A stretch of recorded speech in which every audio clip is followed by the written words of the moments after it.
Espírito Santo. Não precisamos de alguém estiloso estampando cartazes por aí. Nós precisamos de uma palavra que arranque a força do velho homem e injete vida de Deus em nós.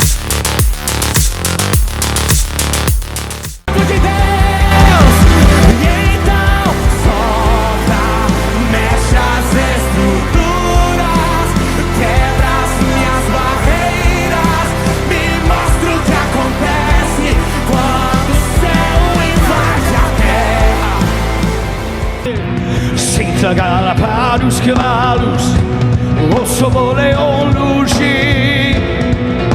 Vejo o fogo das tochas, marchando pra guerra.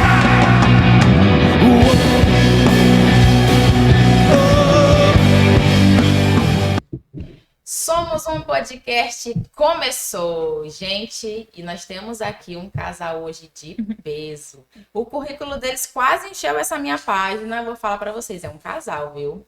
Eles são 12 do pastor Agostinho e da pastora Valéria, aí você já tira, né, que é um casal super top. São pastores da geração ID, agora eu entreguei tudo. São pastores da rede Somos Um, são pastores do Espaço de Fé de 8h30, que eu participo também, é uma bênção. São casados há 17 anos, estão juntos há 17 anos, que não são 17 dias, hein? São pais de 3 adolescentes e, acima de tudo, eles são filhos de Deus. Pessoas amorosas, porque eles vivem o amor de Deus. Eu sou muito suspeita em falar cá entre nós, porque eu sou muito amada por eles. Eu sou discípula com vocês, pastor Fábio e pastora Gerli. Muito bem-vindos, juntos, né? Primeira vez juntos aqui com a gente. Então, Verdade. Combinou, né? Junho, mês dos namorados, Isso casal, aí. ó. que bonitinho. E olha que esse mês combina porque eu sou um cara namorador, namoro muito. Não perda a oportunidade de namorar com a minha menina. Oi, casal. Ó, tem que ir pra mim também. Então, Corta gente, essa parte. Não, corta não. É isso aí mesmo, é isso aí mesmo. Então, bem-vindos a esse momento. A gente vai falar muito sobre o que Deus fez, o que Ele está fazendo e o que Ele ainda vai fazer através da vida de vocês. Amém. Amém. Amém? Então, a minha primeira pergunta para vocês, para a gente começar essa conversa, que eu tenho certeza que é uma conversa muito profética, é um ambiente muito profético. E ambiente profético, palavras são decretos. Então, eu tenho certeza que coisas que vocês vão falar aqui vai virar chaves aí, em quem está ouvindo, em quem está vendo. E eu tenho certeza que chaves vão virar e a sua vida nunca mais vai ser a mesma através dessa conversa. Amém? Amém. Gente, onde começa o ministério de vocês? Vocês têm uma história como casal, como pessoas que aceitaram Jesus, mas onde vocês pensam assim, não, esse foi o momento em que a gente percebeu que Deus começou a nos usar. Onde começa o ministério de vocês? Amém. Eu vou deixar a Gerli começar, né? Que eu já tive um momento que eu já falei um pouco sobre isso. Então fala aí, amor, um pouco. Então, eu vou ser bem breve, né? A gente não vem de uma família cristã, né? Nem o Fábio, nem eu. E em meados dos meus 16 anos, meu pai era usuário de drogas. E meu pai fez um encontro com Deus e ali ele foi transformado, né? Meu pai foi realmente transformado naquele encontro. E ele me fez um convite, eu fui ao encontro. E ali Jesus me encontrou, né? Eu não me encontrei com Deus, Jesus me encontrou. E eu já namorava o Fábio. E quando eu voltei, eu não convidava o Fábio para ir à igreja, eu não convidava ele para estar naquele ambiente, mas ele foi percebendo a minha mudança e ele foi me acompanhando. E um dia o Fábio estava na igreja, né? E eu olhei para o lado e eu percebi que ele estava chorando muito. E ali eu percebi que naquele dia Jesus havia encontrado ele. E desde aquele dia o Fábio foi mudando, né? E ele fez um encontro e nós conhecemos a Jesus em uma igreja batista, né? Não era a Igreja Batista do Bosque, era a Igreja Batista Filadélfia. E lá eu sempre digo que Jesus, ele sempre teve muita pressa conosco, porque nós nos convertemos, né? Quando o Fábio se converteu, antes do Fábio se converter, quando eu fiz o encontro, eu fiz na época que lançou aquele encontro da Revolução, né? Que estava saindo do impacto propósito de vidas. Então tinha aquela questão de muitas células, a gente voltava do encontro, já abria célula. Então eu tinha uma sede e a minha meta era ter 10 células. Então no início eu já cheguei para minha líder, que na época era Nazinha. Minha líder era uma senhora.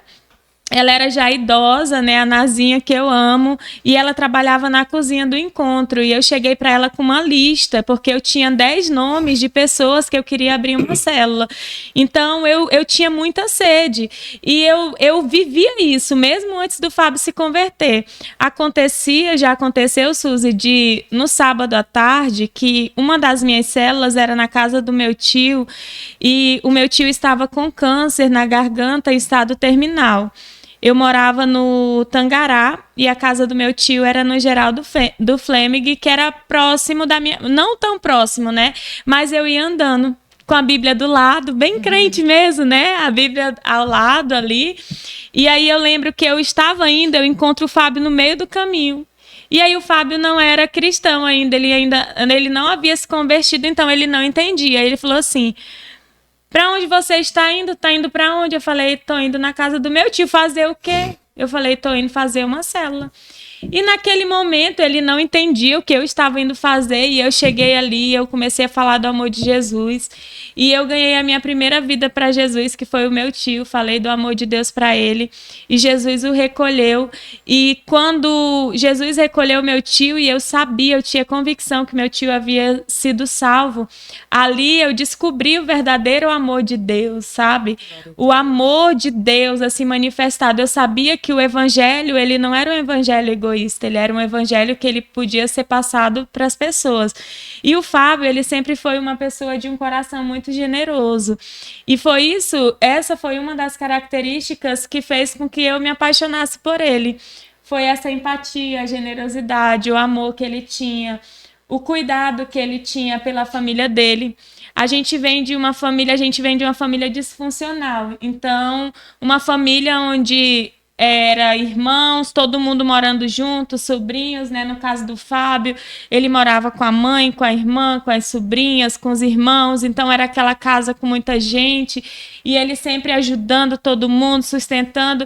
Então, ele sempre foi aquela pessoa, quem chegava em casa comia. Então, ele sempre foi essa pessoa que tinha um coração muito generoso, né? Que ajudava muito as pessoas. Então, isso já era uma característica dele. E quando ele se converteu verdadeiramente, ele veio junto e é como se fosse aquilo que faltava, foi o completar, né? E com 1 ano e pouquinho, pouco tempo depois que nós nos convertemos, quando nós nos convertemos, com meses depois, a gente já estávamos liderando as nossas células. Só um instantinho, pastor, a conversão, a transformação da pastora Gerli foi o ponto para que o senhor se convertesse? Foi. Ganhou ele só Foi, no testemunho. Ela me ganhou depois que ela disse que não me queria mais, né? Ou tu muda, ou segue a tua vida. E aí, mas ela não me deixou a decisão nas minhas mãos, né? E aí eu continuei. E a gente o ser humano tem aquela questão, só dá valor quando perde ou quando tá perdendo, né? E ali eu entendi que eu gostava dela, que eu não só gostava, mas que ela era a mulher que eu amava. E é por isso que eu digo, com Deus na frente, e se você amar uma pessoa, com certeza você vai mudar de vida, né? E deixar de ser quem você era. E ali começou uma mudança. Só que ela foi achar a pedra fundamental, né? E também o meu irmão que se converteu com 13 anos de idade, sempre orou pela minha vida também, pagou um preço muito grande, né? Mas a pedra fundamental foi ela.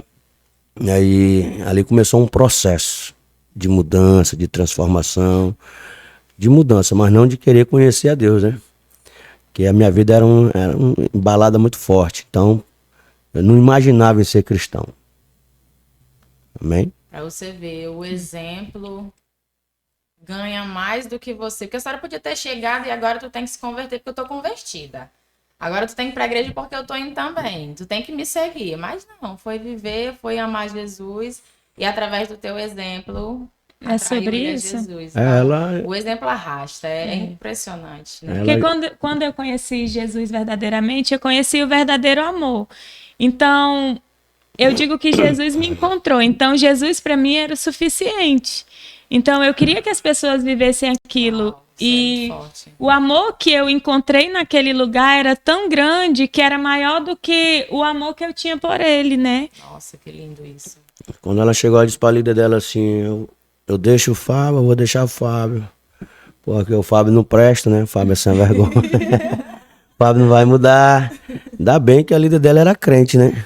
Olha aí. A líder disse, não deixe não, ore por ele. Deus vai mudar a vida dele. Toda vez que eu vejo a Nazinha, eu dou um monte de beijo nela. Nazinha, obrigado. Porque Entretenimento, né, pastor? se você não fosse uma mulher de Deus, eu tinha perdido a minha joia, né?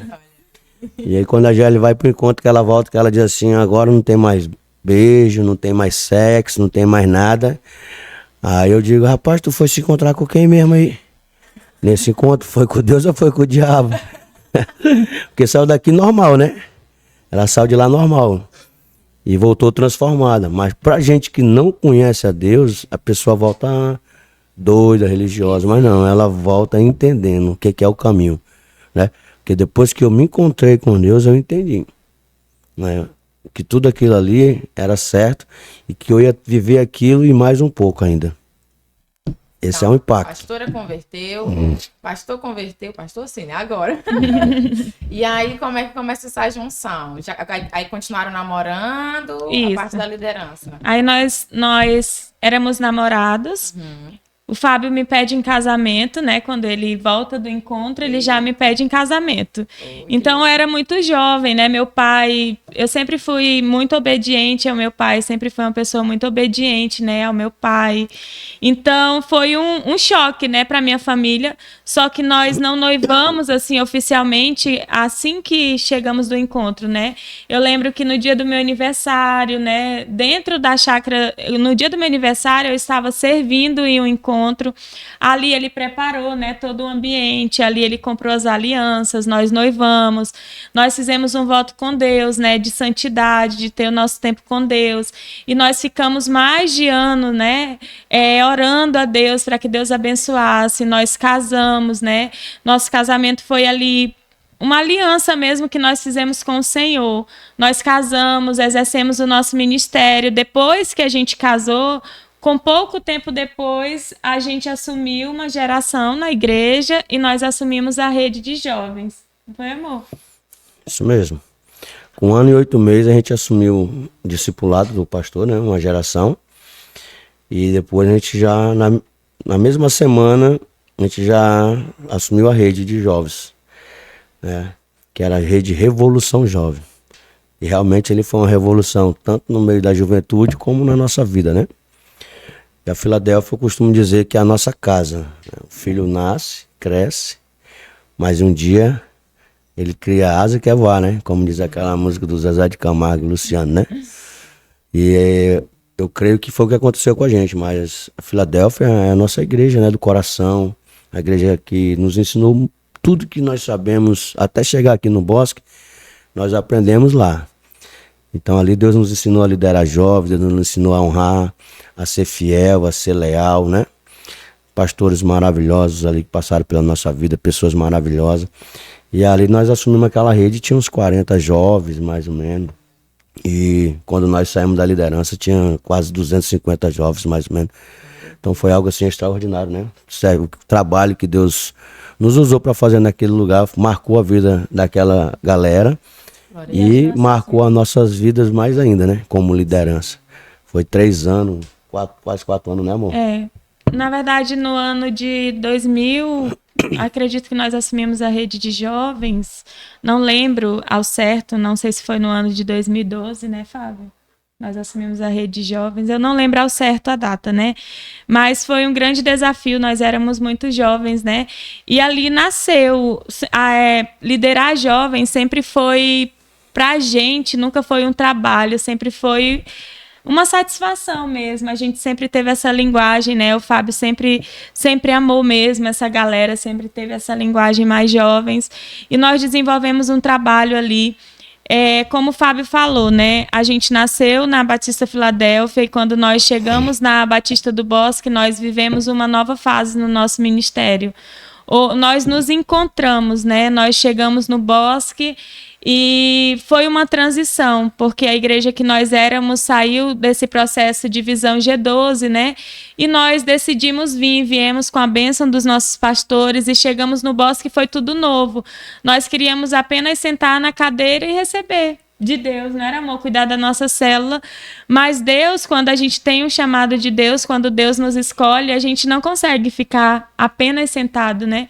E quando a gente percebeu, 1 ano e pouco depois, a gente já estava liderando uma geração também no Bosque. Nós estávamos já, depois de um tempo, liderando a rede Somos Um, né?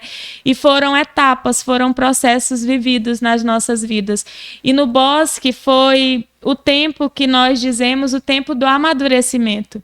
Porque dentro do ministério, nós não só aprendemos, nós aprendemos sim, mas nós também erramos. E a gente aprende com os erros, né? E nós vemos hoje o Bosque como o tempo do amadurecimento nas nossas vidas, não é, amor? É isso mesmo. O Bosque nos ensinou muita coisa que a gente não sabia e nos amadureceu, né? Chegamos no Bosque, sentamos ali na última cadeira, fomos para uma célula, né? E dali depois a gente virou um dos 144. E chegamos no Bosque, tivemos 2 líderes, né? O Flavão e a Nádia, eram nossos líderes de célula. Depois a gente subiu para o discipulado do pastor Pedrinho.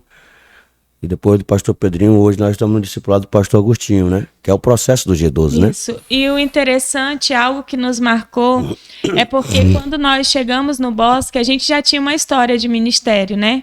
Porque a gente sabe que dentro das igrejas a gente se conhece, principalmente quando você desenvolve um trabalho como liderança dentro de uma igreja. E quando nós chegamos no Bosque, várias pessoas nos procuraram. E quando nós conhecemos, nós queríamos apenas sentar e receber. E tanto que nós ficamos com o Flávio e a Nádia, né, amor? Pessoas muito queridas que nós amamos do nosso coração.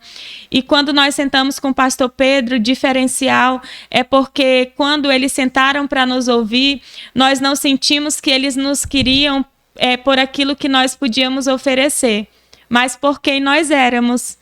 Então, com eles, nós conseguíamos ser pessoas normais, nós conseguíamos nos sentir amados, cuidados e filhos. O que é isso? A gente se sentiu quando a gente chegou. Né? A gente conseguia se sentir filhos, né?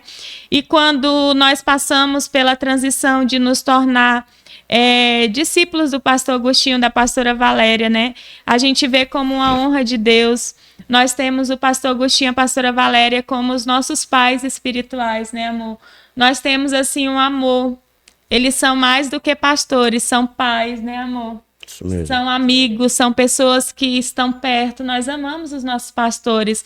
E quando a gente fala de honra... São os nossos mentores, né? Os nossos mentores. Quando a gente fala de princípio de honra, não tem como eu querer viver honra dentro do meu ministério se eu não sei o que é honrar, né? A liderança, os pastores, e a gente percebe que essa questão da honra a gente traz desde a nossa infância, porque dentro da nossa infância, meus pais eram usuários de drogas, então desde cedo a minha avó me ensinou a honrar os meus pais, mesmo eles tendo essas debilidades. Desde cedo a minha avó me ensinou a honrar autoridades, então isso desde cedo o Fábio sempre honrou o pai e a mãe dele. Não é, amor? Isso mesmo. Existe esse princípio de honra, né? A gente sempre honrou os pais, sempre honrei meu pai, mesmo ele sendo duro, né? Tendo a linha dele. Mas a honra, ela tem que ser dada. E foi assim na igreja, quando a gente se converteu, nossos pastores da Filadélfia também, nós honramos bastante, pastor Eldo e pastora Leidiane Gama, pastor Mário e a pastora Zena, né? Foram nossos pastores do nosso coração ali na Filadélfia. Pastor Eldo e a pastora Leide, né, que era os pastor-presidente. O pastor Mário era o outro pastor que já tinha saído do cargo, mas uma pessoa maravilhosa, que a gente ama muito, né? Então a gente vive esse princípio de honra, né? Honramos os nossos líderes da Filadélfia, né? Então o meu primeiro líder na Filadélfia foi o Gegé, É um grande líder, um cara conquistador. Ele transpareceu o amor de Deus, assim. Ele me ensinou a amar com as vidas, com a atitude dele. A forma que ele amava, a forma que ele falava, né? De Deus para as pessoas. Então, depois veio o Júnior Maia, depois veio o pastor Armando. E depois o pastor Eldo, essa trajetória da Filadélfia. Hoje aqui nós temos essa outra trajetória. O Flavão, que era 12 do pastor Pedro, depois o pastor Pedro e agora o pastor Agostinho. Por que eu estou falando isso para você? Porque tudo para você alcançar em Deus existe um processo. Não tem como você sonhar e projetar estar num lugar se você quer quebrar etapa. Não existe. Então são 16 anos servindo a Deus, mas vivendo etapas que Deus promoveu na nossa vida. Inicia-se embaixo, nunca se inicia em cima. E na Filadélfia foi dessa forma, aqui no Bosque da mesma forma. Nós não chegamos em cima, nós somos pastor de jovens. Não, nós chegamos sendo Fábio e Gene. E Deus nos promoveu, porque o que vale é a promoção de Deus, não a promoção do homem. Né? Então isso é muito importante. Então nós vivemos essas etapas aqui no Bosque e Deus tem feito além do que nós pedimos para Ele, né? Deus tem nos honrado além, porque nós honramos a Deus, nós honramos os nossos pastores, nós honramos a nossa liderança, nós amamos os nossos pastores, né? Então nossos pastores são bênção. Eu amo qualquer outro pastor de fora, que é muito bem sucedido, tem uma palavra boa, mas os meus pastores, eles são os melhores para a minha vida. Porque é eles que estão comigo, eles que sonham comigo, eles que acreditam no meu ministério, eles que cuidam da minha família, eles que se eu precisar, eles vão estender a mão para mim. Amo todos, mas os que eu honro aqui nesse momento, nesse tempo, são os meus pastores. Então isso é muito importante, porque a igreja está perdendo esses princípios. Principalmente uma geração de jovem que está crescendo sem saber o que é honra mais. Acha que honrar é dar tapinha nas costas, alguém que sorri para te não honrar, é você honrar a pessoa que acredita em você, que acreditou enquanto ninguém mais acreditou, é no seu líder, aquela pessoa que está contigo, e você crescer junto com essa pessoa, amando e honrando. Esse é um dos maiores princípios. Se a gente entender isso, a gente vence. Amém? Então a gente vê que os nossos pastores, eles têm uma trajetória longa, de muita preparação, de muito treinamento para chegar onde chegaram, né? Então, antes de vocês assumirem a primeira liderança de jovens, vocês já cuidavam de jovens. Sim. Então, já estavam sendo preparados. Já. Então, qual é o maior desafio de cuidar de jovens? Então, quando a gente assumiu a primeira rede, eu tinha 19 anos, né? Então, eu era bem jovem, né, Suzy? Eu era bem jovem. E o que o amadurecimento levou, né? Nós éramos bem jovens e o Fábio, ele é de aglomerar. E a gente é a água e o óleo, a gente é o, né? A gente é o fogo e a água, assim, né? A gente é os opostos. Os opostos, isso mesmo. E no início a gente era muito de querer estar o tempo todo perto, de querer estar junto. E na época, quando a gente se converteu, o Fábio era muito daqueles movimentos de quadrilha junina, né? E o Fábio vinha desse movimento, né, lá do bairro, e ele tinha um sonho, um desejo de ganhar os primos dele para Jesus, que eram os melhores amigos. E o Fábio, ele chorava muito, porque na convenção dele, ele chorava muito, ele sofria porque estar longe dos amigos dele, que eram os primos, isso gerava nele algo muito ruim. E ele disse assim: Gerli, eu vou fazer uma quadrilha gospel. E eu dizia: menino, para com isso. Ele dizia: eu vou. E ele dizia: eu vou levar essa ideia para o meu líder. E eu sei que nessa época não deu certo. E aí, quando nós assumimos a rede de jovens... Eu levei pro líder e ele disse assim: tu tá doido, se eu falasse pro pastor, ele vai expulsar nós dois da igreja. E quando nós assumimos a rede de jovens, né, o Fábio disse assim: já vamos fazer uma quadrilha. Eu falei: amor, para com isso. Tu é doido, é isso, não é de Deus, não. Aí ele falou: Gerli, nós não vamos adorar São João, nós vamos nos ensaios, nós vamos pregar o evangelho. Qual é a igreja que vai para dentro desses grupos falar do amor de Deus? Falei: então, amor, vamos orar. E nós fizemos um propósito: se for de Deus, o pastor vai abençoar. E o nosso pastor ele é bem conservador, né? E quando nós levamos o projeto, o pastor nos abençoou, né? Pastor Eldo, né? Pastor Eldo nos abençoou. E nós Apoiou muito na época, foi nos muito apoiou, criticado, foi né? muito Mas ele criticado, segurou junto com a gente. Mas ele né? segurou. E qual era o projeto? Nós tínhamos a Labareda de Fogo, né? Nosso intuito não era dançar. Nós dançávamos nos festivais, mas nosso intuito era por detrás das malhadas. A gente ia nos ensaios, a gente falava de Jesus, ministrava o amor de Deus. As músicas eram diferentes, eram músicas voltadas mesmo para o nosso meio, né, cristão. E nós ficamos nesse movimento do ano, acho que por 3 anos, né, amor? Foi o tempo que Deus determinou e depois Deus disse que aquele era o tempo, né? E nesse meio termo nós conseguimos ganhar as pessoas que o Fábio anseiava, né, amor? Que foi o Dimas e o Jackson. E hoje, quando nós olhamos o Jackson é um pastor. Glória a Deus. Né, amor? O Jackson é um pastor e o Jackson estava conosco nesse movimento junto com o Dimas, né? E o Fábio, ele é meio doido. Eu sou muito razão, né? E o Fábio é meio doido. Ele tem, assim, esses projetos meio malucos, né? Mas Deus ama tanto isso. Inclusive, pastora, só te interrompendo um instantinho, isso é incrível, porque Deus, ele pega essas ideias malucas e ele realmente faz acontecer. E eu lembrei agora que tá com uns 2 anos que eu conheci aqui no Brasil, tem uma escola de samba que a bateria deles é toda cristã, que é a maior bateria de escola de samba do mundo, é a maior quantidade que tem.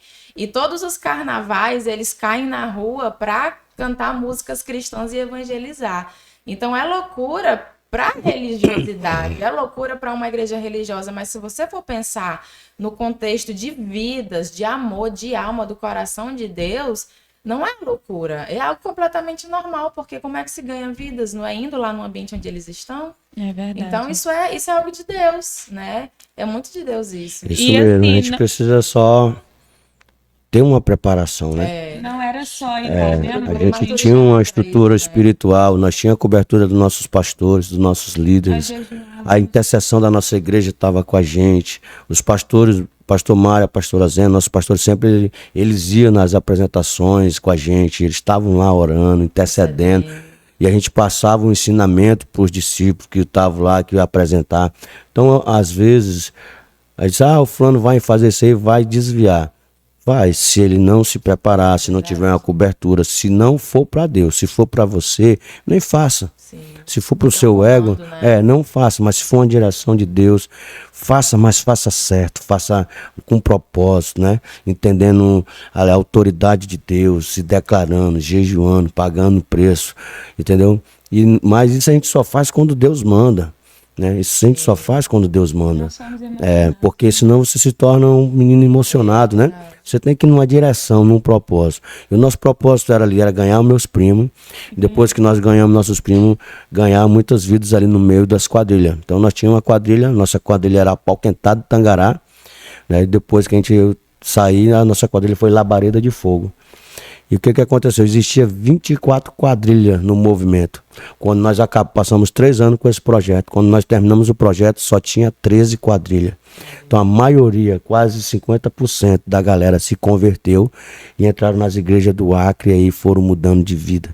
Através desse projeto. Um avivamento no meio cultural e até hoje. Hoje tem 8 só quadrilhas. Então a gente parou, outras pessoas foram ganhando aquela galera para Jesus. Até hoje me chamam. Até hoje a gente visita, ganhamos o respeito deles, o carinho. Hoje eles vão apresentar, eles nos chamam lá, a gente vai lá, ora com eles, eles se ajoelham. Entendeu? Então hoje o movimento é esse. Nós amamos aquele povo. Né? Isso aí é levar o evangelho. E deixaram um legado. Deixamos um legado. Né? Deixamos um legado.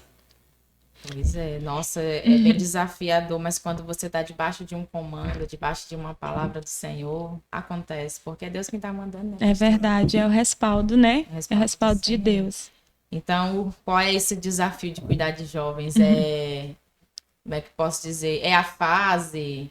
É a indecisão? O que é mais desafiador hoje, que vocês percebem? Assim, quando nós cuidamos de jovens lá atrás, era em outro tempo, né? Não existia, eu lembro que, na verdade, nem existia essa questão das redes sociais que tem hoje, né, Fábio? Era muito Não fácil. existia. Mas era... Não existia, então era diferente. Era Orkut, estava iniciando essa questão do Facebook, né?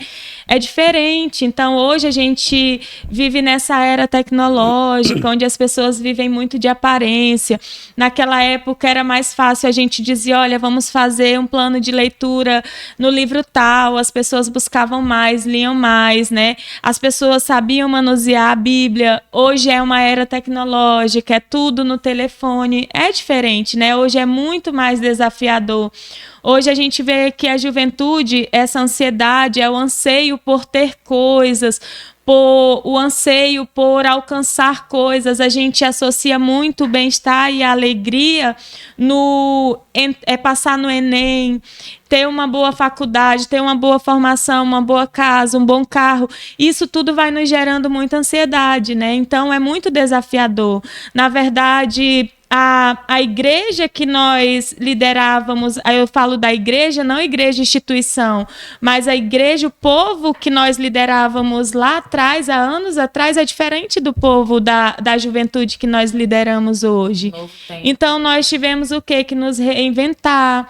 Nós temos que... É um novo modelo de igreja, né? Porque antes a gente ia para o semáforo, a gente fazia pit stop, a gente fazia evangelismo. Hoje não tem como.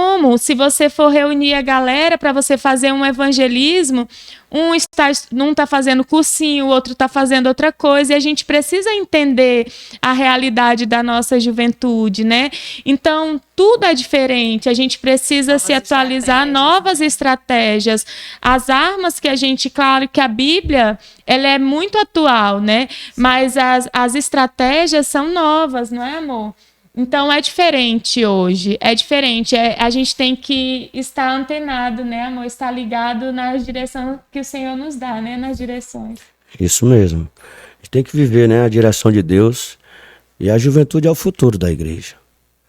Hoje nós temos os jovens, os adolescentes, que estão iniciando uma fase, nós temos os jovens que estão vivendo outra fase. Então, eles são o futuro e o presente. Eles são o futuro e o presente, né? A gente olha só o futuro, mas já ele falou algo importante. O presente é hoje, eles têm que ser a diferença hoje. Eles têm que transmitir o Deus que eles amam é hoje. E quando eu me converti, eu não deixei para chegar uma fase de maturidade. Não. Eu mostrei o tamanho do meu amor por Deus naquele momento. E mostrei como? Com o meu testemunho de vida. Com a minha mudança. O Fábio só vai passar 3 meses na igreja. O Fábio só está na igreja para namorar com as irmãzinhas. Era assim. Passou 3 meses, passou 4, passou 5, 1 ano, 2, 3. Já faz 16 anos. Mas o testemunho é que fala. Então, o que essa juventude tem que viver é um testemunho de transformação, de mudança de vida, de decisão, não de inconstância. Eu amo Jesus hoje, amanhã eu não amo, não. Tem que ter uma constância. Até entrar na faculdade. Eu amo Jesus, Deus está muito bom, comprei meu carro, não amo mais. Comprei minha moto, não amo mais. Entrei na faculdade, agora eu vou aproveitar, porque aqui todo mundo aqui é de boa, e ser cristão aqui é careta. Não, cara, você tem que ser crente lá. Seja quem você é, mas ame Jesus. Eu não mudei o meu jeito de ser, a minha alegria, não. Às vezes o jovem cristão, ele não consegue manter uma fidelidade a Deus, porque ele começa a forjar um caráter, uma energia que não é dele. Se você é alegre, seja mais feliz porque você nasceu de novo. Se você é forte, seja mais forte porque você nasceu de novo e Deus está contigo. Né? Então seja quem você é, mais diferente. Como, pastor? Sem pecar, sem errar, sem mentir. Vai tirando as coisas que te afastavam de Deus. Mas a felicidade, o que é bom, mantenha. E gere o relacionamento com as pessoas, né? Se é pessoas que bebem, que fazem as coisas que você fazia, essas aí fazem igual eu fiz. Eu me afastei por um tempo. Porque senão eu não conseguia. Mas eu vou estar perto dessa pessoa porque eu vou ganhar ela para Jesus agora. Se você está no leitinho ainda, não é a hora. Porque eu fui inventar de me aproximar no leitinho, quase que eu vou tomar a sopa pronta com eles de novo. Então existe o tempo, por isso que precisa ter um líder maduro, precisa ter uma direção de Deus. Precisa ter esse ensinamento de quem passou por isso. Porque na prática é diferente só do falar. Tem que fazer, senão nós vivemos isso. Meus amigos curtindo, eu fui para lá na 3ª vez, eu digo, se eu vir aqui de novo, eu vou beber, vou fazer tudo que eu fazia. Vou usar droga, vou fazer tudo. Eu decidi não estar mais na decisão. Mas depois de um tempo, isso não... Exatamente. Decisão. Decidi não estar mais lá. Passou. Tempo, né? Deu um tempo, eu me fortaleci. Agora sim, agora é a hora. Saí do leite, saí do mingau, fui pro feijão com arroz. Aí eu tô pronto. Não é que você não tem, pastor, mas como é que eu vou? Não, não é que você não. Pra Reconhecer que até agora, né? se você for, você vai perder aquilo que Deus está fazendo na sua vida. Então se prepara primeiro. Se fortalece. Entenda quem é Deus na sua vida. E aí você vai criar raízes. Criar raiz. Você tá entendendo? Aí você vai criar raiz, aí você tá pronto. E aí quando eu criei raiz, mais a Gélia, aí nós começamos a ganhar eles para Jesus. Ganhar a nossa família para Jesus. Então hoje a maioria da galera é cristã. Meu primo lá virou pastor. O Dimas é um grande líder, um ganhador de almas. Os caras são gigantes. Mas esse é o propósito, né? Então é isso que a gente precisa ter, uma juventude forte e firmada na rocha que é Jesus. Glória Amém? a Deus. Gente, vocês têm 3 adolescentes / jovens em casa. Queria que vocês rapidamente contassem um pouco essa história e como a presença de Deus na vida de vocês tem marcado a vida deles. Porque isso é uma coisa que a gente vê muito visivelmente de fora. Fala um pouquinho pra gente, pastor. Assim. Então, o Fábio, ele tem um filho, que é o Gustavo, que já tem 20 anos. O Fábio, ele descobriu o Gustavo, né, amor? Foi um namoro de juventude. Quando tu descobriu o Gustavo, ele já tinha quantos anos? Gustavo diz que ele é o camisinha furada, né? Então aconteceu e ele veio. Né? Então eu fui para Manaus, passei 2 anos. Quando eu voltei, ele já ia fazer 3 quando eu descobri que ele era meu filho. E daí pra cá é a joia do meu coração, né? Um filhão amado, menino bom, cresceu bem, vive uma vida boa, filho de honra, de caráter. É um menino do meu coração, né? Um menino não, um homem já, né? 20 anos. E esse é o Gustavo. E quando eu casei com o Fábio, ele questionava muito isso, né? Porque ele já tinha tido uma namorada que não aceitava o Gustavo. E eu falei pra ele, assim, Fábio, se eu quero você, eu também tenho que aceitar seu filho, né? E quando o Gustavo começou, eu comecei a ter o contato com ele, e o Fábio dizia assim, Gérlio, o Gustavo disse pra mãe dele que gosta muito de você. Então isso pra mim foi uma honra, né? E quando eu casei com o Fábio, sempre o meu sonho foi ser mãe. E por conta de algumas dificuldades, né, de não conseguir engravidar, né, a gente não conseguiu engravidar. Tem 2 anos, eu não fui criada pela minha mãe, porque a minha mãe engravidou de mim aos 13, me teve aos 14. E eu fui criada pela minha avó e o meu pai. A minha mãe teve um histórico ela foi usuária de drogas. E a minha mãe teve câncer há 2 anos atrás. E há 1 ano a minha mãe faleceu. Quando ela faleceu, nesse meio termo, minha mãe teve 2 filhos. 2 filhos adolescentes, né, de pais diferentes. E quando a minha mãe falece, os meninos não tinham quem cuidasse deles. E eu lembro que no início, diante de toda aquela transformação, eu fiquei com muito medo, porque eram pessoas que eu não tinha contato, eram pessoas novas na minha vida. Eu sou psicóloga, eu não sabia como que ia ser, e a gente traz um monte de teoria da personalidade, a gente traz um monte de teoria de como que é a construção de identidade de uma pessoa, principalmente alguém que conhece a teoria, alguém que estuda, alguém que vive isso, né? Porque eu vivo isso, eu estudei, eu estudo isso, então eu fiquei com muito medo. E eu lembro que eu disse para o Fábio o que a gente vai fazer. E ele falou assim, Gérlia, a gente ajuda tanta gente. Nós ajudamos tantas pessoas que não são nada nossos. Por que a gente não vai ajudar eles, né? E eu lembro que o Fábio disse, nós seremos os pais desses meninos. E nós pegamos os meninos quando eles chegaram nas nossas casas. Eles não estudavam, eles não tinham roupa, eles não sabiam se comportar. Eles ficavam de cabeça baixa, eles não falavam olhando nos olhos, eles eram outras pessoas, né? Foi toda uma construção, eles eram muito rebeldes e eu digo que hoje a gente é uma família feliz, né? Hoje nós temos uma família. Deus, ele nos entregou 2 filhos. Deus nos deu 2 filhos. E eu já vou chorar de novo.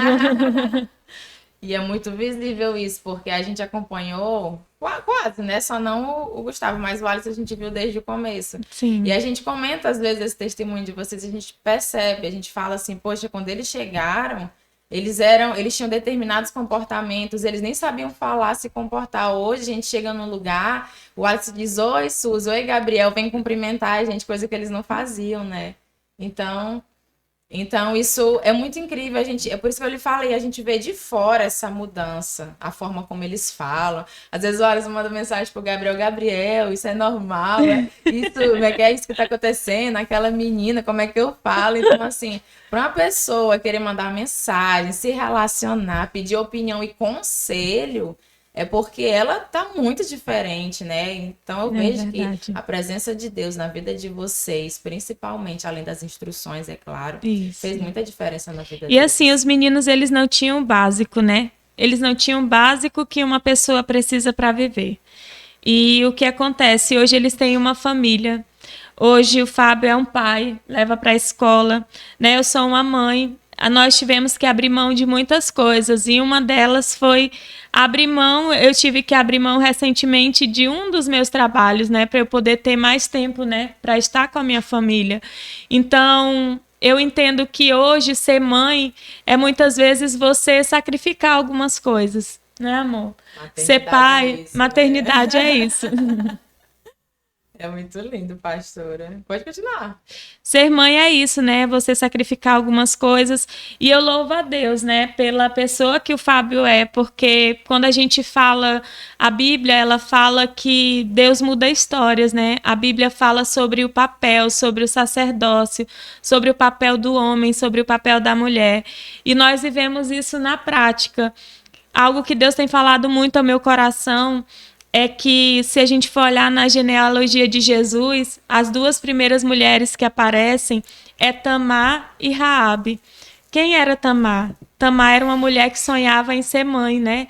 E aconteceu algumas coisas na vida dela, né? E ela não podia gerar por algumas percas, e ela era considerada uma mulher amaldiçoada.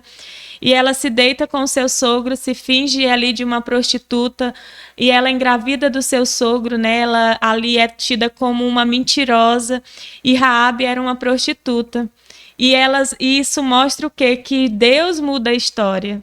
Deus mudou a história dessas mulheres e elas são estampadas lá na genealogia de Jesus. Elas são honradas. Então, quando a gente deixa que Deus venha e mude as nossas histórias, o nosso passado, ele deixa de importar. Ele se torna apenas um testemunho, né? E quando a gente olha para as nossas vidas, a gente tinha tudo para dar errado. Na verdade, às vezes eu digo, a gente nem merece. Tudo que nós vivemos, a gente nem merece. Mas Deus, ele confiou em nós e Deus, ele confia. É a graça de Deus. Então, tudo que Deus entrega nas nossas mãos, nós tentamos fazer com muito amor, né, amor? E com muito temor também, né? Isso mesmo. Esse é o poder do cuidar e do amar, né? Esse é o poder de quem ama a Deus. A gente ama tanta gente. Eu tenho ministrado muito esse tempo sobre isso. Questão de você aprender a amar os de casa. Porque a de casa já é um amor eterno. Então, eu não preciso expressar, eu não preciso cuidar, eu não preciso sacrificar por eles. Mas eu preciso sacrificar, amar os de fora, dar o meu melhor para os de fora. A gente inverte os papéis. A gente tem que amar os de fora, fazer tudo por eles, mas amar mais os de casa, honrar mais os de casa e proteger mais os de casa. Porque senão você perde o bem mais precioso que Deus lhe entregou. Então, o meu primeiro discípulo é a minha família. A minha primeira discípula é a minha esposa. São os meus filhos. Então, eles eu tenho que ter cuidado, eles eu tenho que amar, eles eu tenho que dar o meu melhor. Eles eu tenho que corrigir, mas também eu tenho que dar muito amor. Essa é a diferença. Então, Deus tem nos ensinado isso. Quem é que ensina isso? É Deus. Não tem outra pessoa que vai te ensinar um princípio desse. É Deus. Por mais que você seja criado, você tenha uma criação boa, você seja uma pessoa ensinável, mas se você não tiver Deus para lhe dar um discernimento, um direcionamento de quem você precisa priorizar, você vai atropelar, você vai machucar aqueles que mais amam você. Então é isso que nós precisamos viver, né? E Deus tem feito isso na nossa vida.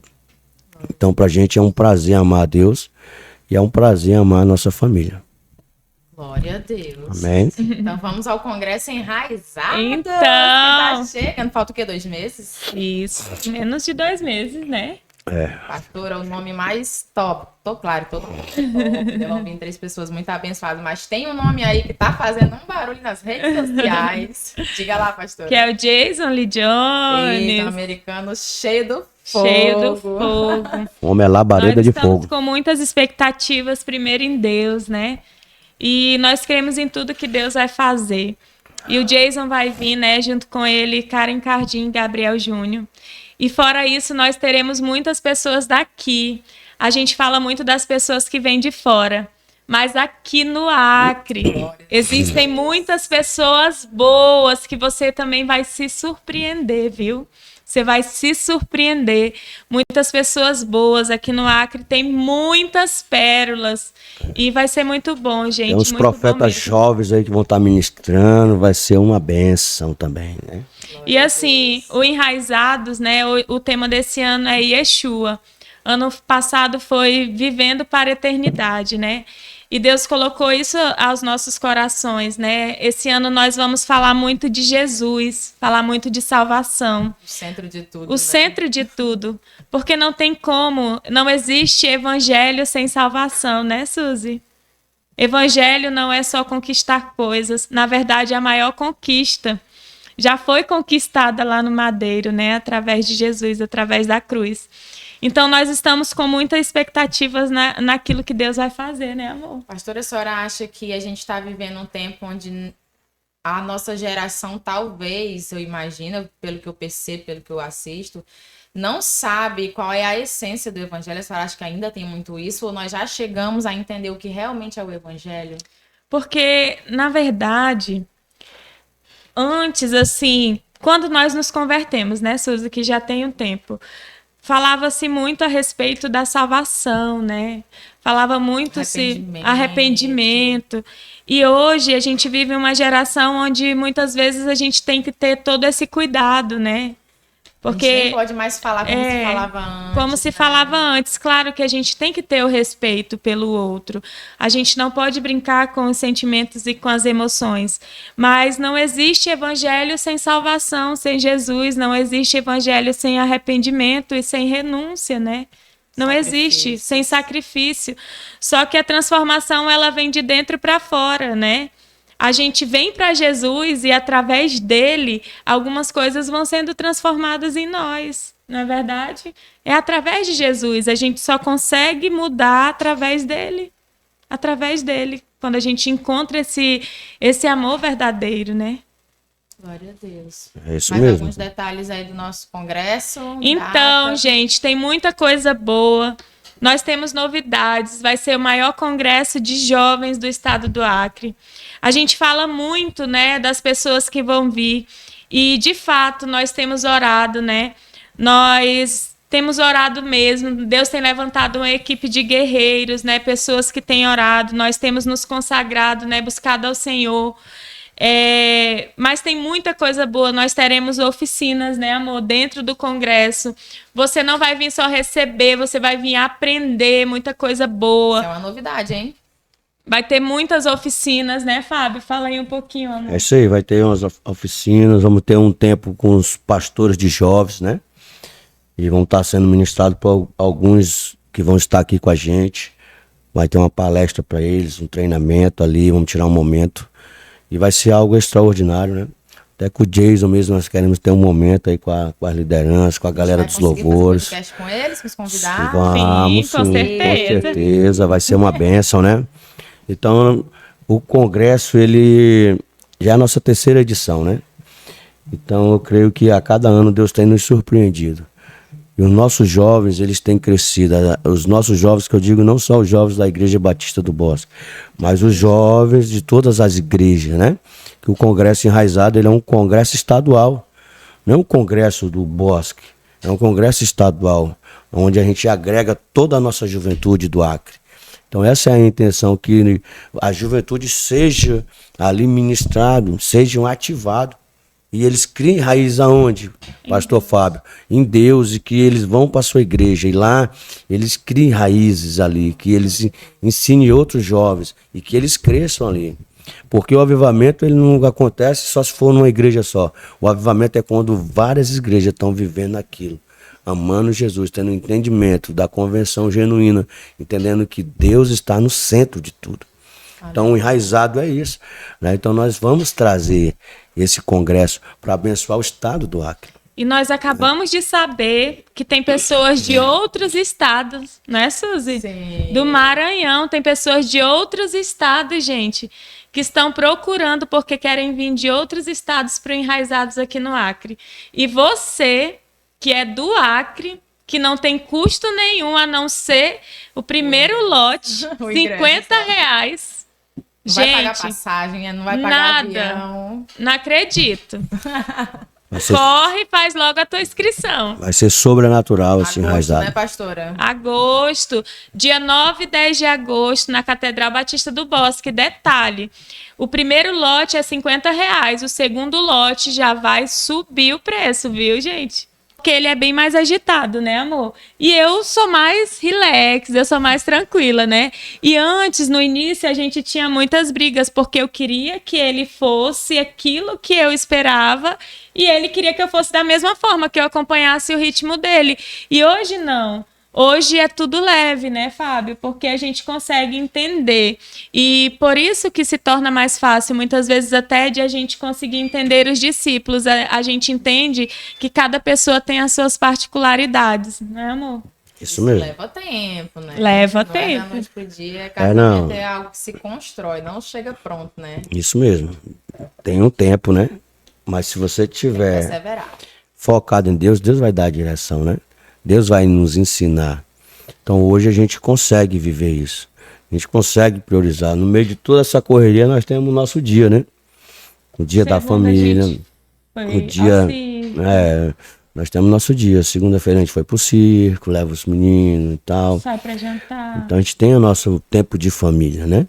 E não é só aquele dia que é o tempo da família, é o dia que você tá tranquilo, aproveita a tua família.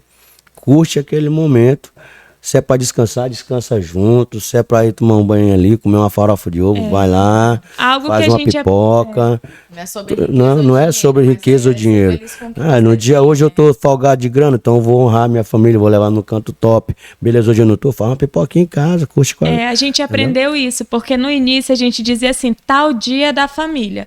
Só que tem um dia, um exemplo, a segunda-feira que não vai dar, que vai ter outra coisa para fazer. E a gente tem que ser maleável. Um exemplo, no dia que não dá, ontem os meninos dormiram no quarto e a gente assistiu um filme, né, amor? E tá tudo bem. Então, isso leva tempo, como a Suzy falou, pra gente ir construindo, né, Fábio? Isso mesmo. Mas o mais importante de tudo é deixar Deus no controle. Sempre. Sempre. No controle de tudo. É isso, né? Deus não fica devendo nada para ninguém. Jamais Deus vai ficar devendo alguma coisa para alguém. Jamais. Então, quando você faz para Ele, quando você serve a Ele, Ele vai fazer para você, Ele vai cuidar de você e Ele vai amar os seus como Ele ama você. Não tem outro caminho. Ele nos ama sempre, independente. Sempre, sempre, sempre. Sejamos o quê? Alguém que ama Ele. Quem ama a Deus vai fazer o quê? Vai fazer a obra dele. Vai se preocupar com a direção de Deus. Amém. E é isso que nós vivemos, né? Então não é fácil viver isso, porque tudo na vida tem um processo. Então isso é que nós queremos para nossa vida até o fim. E se Deus permitir, nós iremos viver, né? Ficar velhinho, ali na cadeirinha de balança, já não é mais nova do que eu ainda fazendo um cafezinho. Aí é de Deus, né? Tem suas vantagens, né, amor? Glória a Deus. Gente, muito obrigada, pastores, por esse momento. Eu sempre converso, porque eu sou discípula, né? Então a gente sempre conversa, conhece a história, mas toda vez que vocês contam a história de vocês, a forma que vocês cresceram, toda vez eu fico impactada, porque não tem como, né, não ficar. Então, obrigada por esse momento, obrigada pelo tempo de vocês, que vocês são muito ocupados, que eu sei, tá? Amém. Nós que agradecemos nesse momento muito especial. Uma resumida, né, no nosso ministério, no que tem muita coisa ainda que a gente não passou, que a cada momento desse a gente vai passando algum detalhe, nas ministrações Deus aqui e acolá entrega algo do que a gente viveu, né? Mas sempre é bom a gente compartilhar, porque a nossa vida nós pregamos muito o que nós vivemos, né? O nosso testemunho de vida. E nós temos testemunho para isso, né? Deus tem nos respaldado para estar aqui. liderando essa rede Somos Um, liderando esse congresso enraizado, liderando uma galera top, uma equipe. Porque um pastor sem equipe, ele não consegue romper. Mas um pastor com equipe, ele vai longe.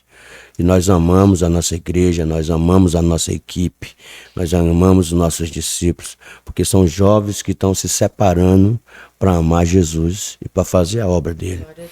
E eu creio que vai vir um grande avivamento no meio da juventude aqui do Acre. Que o Acre é a boca da ovelha. E o jovem, ele é a força, o jovem é forte. E eu creio que Deus está nos usando nesse tempo para gerar um avivamento e ativar essa juventude, para que haja um grande avivamento, né? E nós queremos fazer parte disso, se assim Deus nos permitir, né? Isso Que mesmo. a gente seja o participante. E nós queremos fazer um convite especial. Você que não tem igreja, que não participa de nenhuma rede, todo sábado às 19 horas, na Igreja Batista do Bosque, nós temos Rede Somos Um, viu? Muito bem lembrado, viu? Top Fica das atento. galáxias, Fica à gente. toa em casa, não. Não vai pro cinema, não. Deixa pra outro dia. Vem pra rede de jovens. É isso aí. Isso aí, pessoal. Olha só, você que chegou até aqui, uhul! Veio até o final desse podcast. Não esquece de dar aquele like, de compartilhar com outras pessoas para que elas também sejam abençoadas com esse testemunho, viu? Deus te abençoe, fique com Deus e até a próxima.